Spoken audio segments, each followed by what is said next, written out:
ಸ್ವಾತಂತ್ರ್ಯ ದಿನಾಚರಣೆಯೆಂದು ಒಂದೇ ಮಾತರಂ ಗೀತೆ ಮೊಳಗಿದಾಗ ಸೋನಿಯಾ ಗಾಂಧಿಯವರು ಅದನ್ನು ಅಪಮಾನ ಮಾಡಿದ್ರು ಅನ್ನೋ ಆರೋಪ ಕೇಳಿ ಬಂದಿತ್ತು.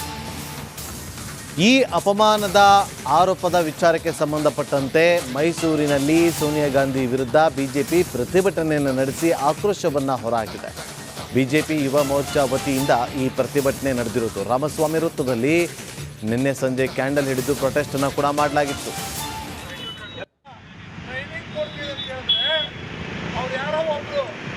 ಪ್ರತಿಭಟನೆ ನಂಬಿಕೊಂಡಿದ್ವಿ. ಪ್ರತಿಭಟನೆಗೆ ಮೈಸೂರು ನಗರ ಅಧ್ಯಕ್ಷರು ಮಾಜಿ ಶಾಸಕರಾದಂಥ ನಾಗೇಂದ್ರಣ್ಣ ಅವರು ಉಪಸ್ಥಿತಿಯಲ್ಲಿ ಅವರಿಗೆ ಸ್ವಾಗತ. ಯಾಕೆ ರೀತಿ ನೀವು ನಡ್ಕೊತಾ ಇದ್ರಿ? ಯಾಕೆ ನಿಮ್ಮ ನಾವು ಕೂಡ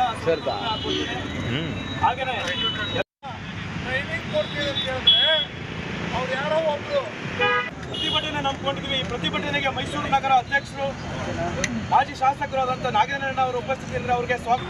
ಯಾಕೆ ರೀತಿ